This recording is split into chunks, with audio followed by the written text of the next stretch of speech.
Welcome to Reduce Your Risk, Integrating Adaptation into Local Planning, part of the online series Providing Resilience Education for Planning in Rhode Island, or PREP-RI.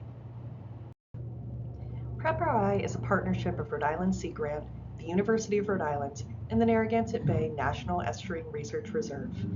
Thanks to the Rhode Island Division of Statewide Planning for their support in funding this update to the 2017 module that was promoted by the Rhode Island General Assembly and state government. I'm Kim Koryath, Rhode Island's Chief Resilience Officer. I'm joined by Judy Gray, member of New Shoreham's Coastal Resilience Committee. Together, we will help you navigate key adaptation concepts and insights throughout this module. The PREP-RI series is designed to support local decision-making and strengthen community resilience. Resilience refers to a community's ability to withstand climate impacts, recover effectively, and proactively adapt for future conditions using integrated approaches.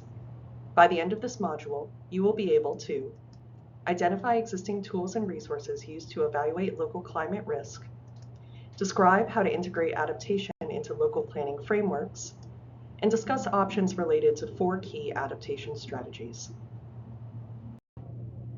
So, why should we adapt to or plan for the impacts of a changing climate? Impacts that are expected to worsen in the future. As highlighted in other PREP-RI modules, Rhode Island is already experiencing climate impacts such as increased flooding and rising temperatures. Taking adaptation steps now, that is, adjusting policies, systems, and places to reduce harm from climate impacts, can help protect people and places today while reducing risk for future generations. Cities and towns are on the front lines of addressing community vulnerability to these impacts. So, what can we do to protect people and places today while reducing future risk, knowing that our cities and towns are on the front lines? First, we need to know our risk. Several tools are available to assess risk at both the community and site scales for current and future conditions. Rhode Island Storm Tools is a suite of interactive maps that show flood extent and depth within different storm flooding and sea level rise scenarios. The Coastal Environmental Risk Index estimates wind damage to residential structures.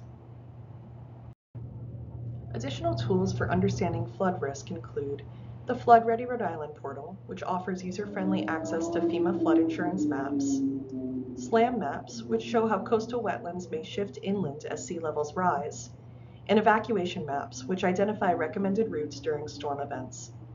Additional details on these tools are available in the PREP Rhode Island mapping module. State plans also support adaptation initiatives.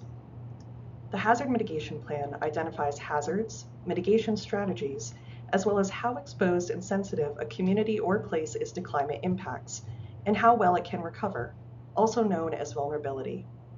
Resilient RODI assesses climate risks across the state, sets resilience priorities, and outlines funding strategies to help communities withstand and bounce back from climate impacts.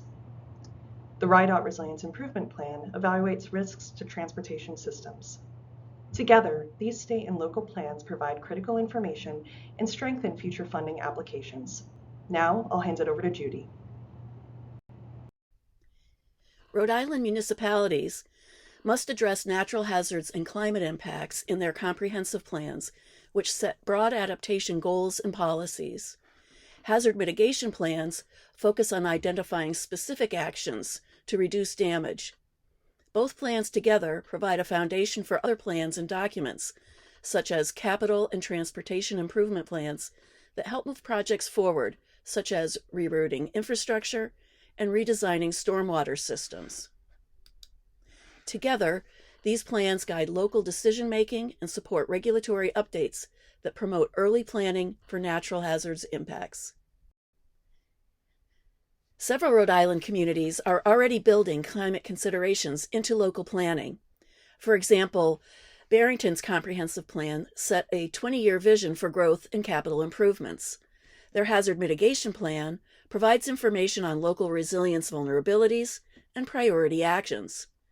Finally, their Ready and Resilient plan, adopted in 2024, translates the vision from the comprehensive plan and hazard mitigation plan into specific climate actions and initiatives for the next 5 to 10 years, supporting both community preparedness and emissions reduction. Adaptation strategies can be built into zoning and subdivision land development regulations. South Kingstown's Coastal Resiliency Overlay District includes land that is vulnerable to a 100-year storm flood in combination with 5 feet of sea level rise. The Division of Statewide Planning supports local ordinance updates through its Resilience and Technical Assistance Program. This program helps municipalities identify ways to incorporate resilience into regulations and other planning tools. Recently, this program supported Cumberland and Narragansett as they worked with consultants to update and incorporate new standards into their municipal ordinances. The new draft language will help each community prepare for heavier and more frequent rainfall, increased flooding, and high winds tied to more frequent storm events. Once plans are in place, communities can move towards action. Resilient Rhode is the state framework for strengthening important assets over the next decade. It outlines 4 adaptation strategies: protect, accommodate, restore, and rethink. Each strategy addresses climate risks across critical infrastructure, natural systems, community resilience, and emergency preparedness. Most communities will use a combination of all 4 approaches.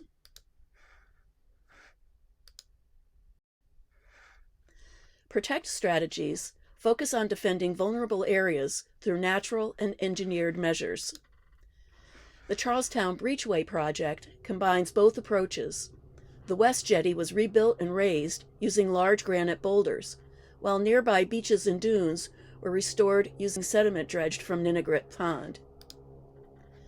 Together, these improvements protect navigation, stabilize the shoreline, and support both the local economy and surrounding ecosystem. Accommodate strategies focus on adapting buildings, systems, and infrastructure so they can better withstand changing conditions. Some measures include elevating structures and implementing nature-based solutions. The Pawtucket Central Falls Green Stormwater Parklets project is an example. This project replaced traditional gray infrastructure with green features like rain gardens, bioswales, permeable pavement, and street trees.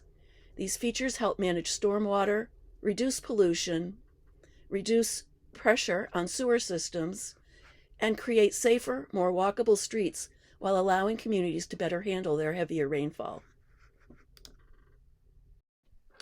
Restore strategies focus on reestablishing natural areas to protect communities from hazards, manage water more effectively, and support wildlife. Restoration was a key part of Johnston's Manton Pond project. The stream bank was improved, a native plant garden and outdoor classroom were added to the site. This project was another step in turning the Woonasquatucket River Greenway into a resilient and welcoming community space.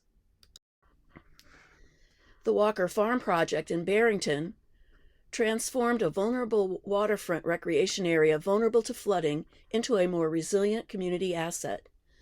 Salt marsh habitat was restored, native buffers were planted, and site features were adapted to better manage flooding and sea level rise.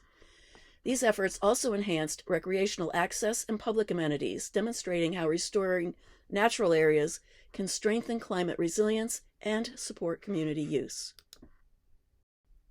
Rethink strategies involve reevaluating how and where communities grow by steering development away from high-risk areas through zoning, regulatory updates, and voluntary land buyouts.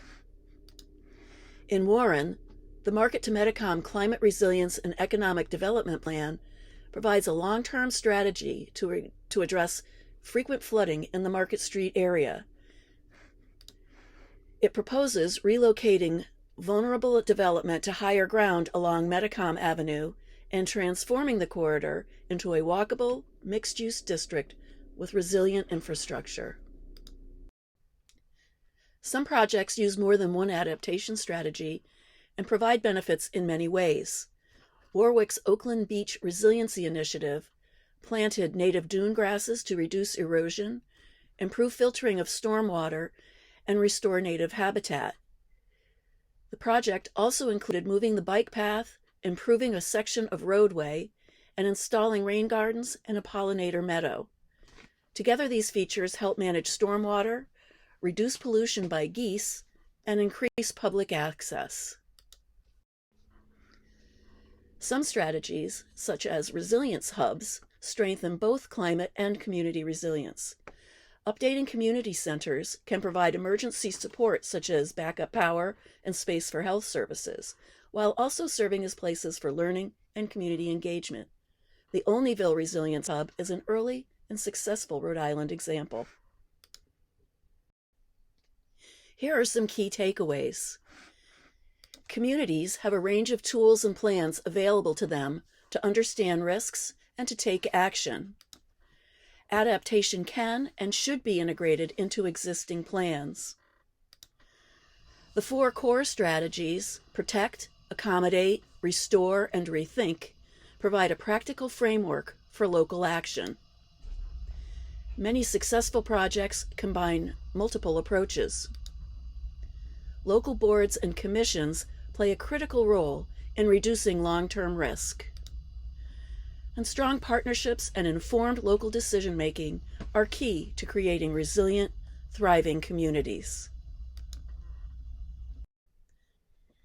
Thank you for viewing this module. Go to the PREP-RI website to check out additional resources. Complete the brief quiz to get your certificate and to view other modules. Thank you.